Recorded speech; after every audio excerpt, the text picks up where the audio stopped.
Well, welcome to Frog Air Farm City Edition. I decided to do a quick buckwheat update, even though I had not planned to ever talk about buckwheat again. But I decided to do that, obviously. So what you see behind me here is our field. Last July, we tilled this and planted buckwheat. And I thought that I had terminated early enough. Nowhere close. So, a couple of notes. First of all, it's impossible to stay ahead of it. So this field is my Cloverfield field, which, I decided to plant clover last early December, thinking frost seeding was the way to go.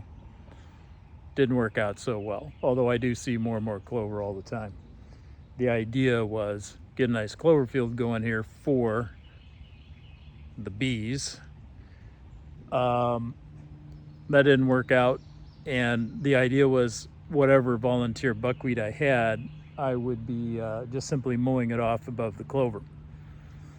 Well, one thing leads to another. So you can see a fair amount of buckwheat out there. There's a fair amount. And this is after mowing, weed whacking the whole thing a couple of times. Mowing does not terminate buckwheat, just an FYI. And if you're thinking about using buckwheat as a cover crop, I would think twice at least, because the stuff just keeps on going. You can mow it and it still goes. You can mow it, it still blooms. So, and once it's blooming, you cannot keep ahead of it. There's no chance you can keep ahead of this stuff and prevent more seed drop. So you can see here, I'm gonna have a lot more seed. It'll probably come up still this year. The stuff grows like crazy. If you just need something to grow, throw some buckwheat seed down. You can't miss at all. You cannot miss, just so you know. You could throw buckwheat seed down and not get rain for a while. It'll still grow. Trust me on that.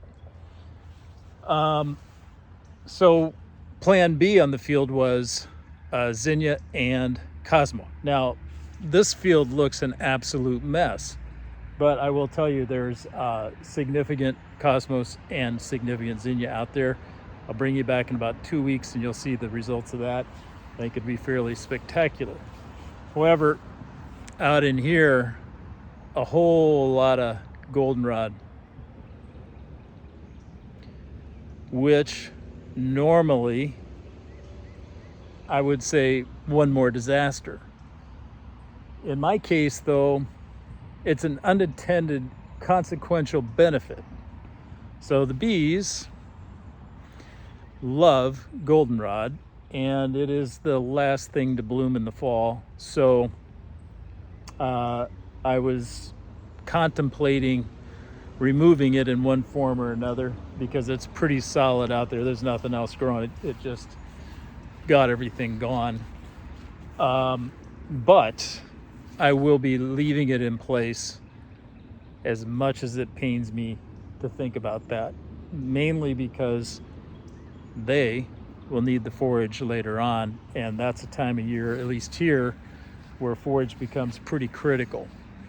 So the plan now is to see how the rest of this goes.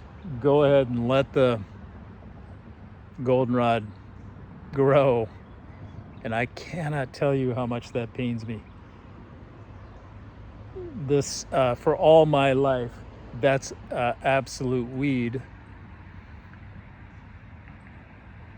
So I'm going to grit my teeth. I'm going to let it go. I'm probably going to regret it, but we'll give it a shot. Now, once all of this goes and gets done, the question is, what am I going to do then? And that's a question that won't be answered until the fall.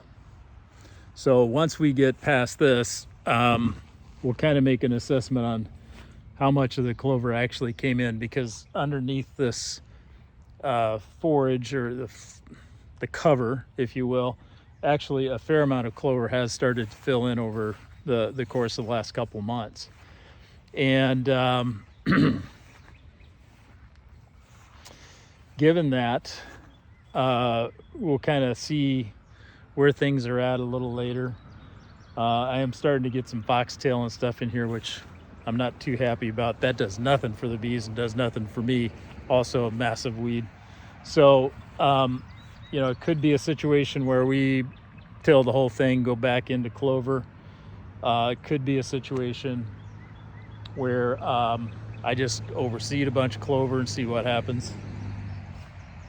Don't know yet, because what I do know is the Cosmos and the Zinnia will self-seed fairly successfully. So we'll kind of see. Anyway, buckwheat update 2023.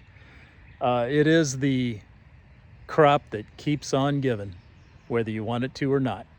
Have a good one.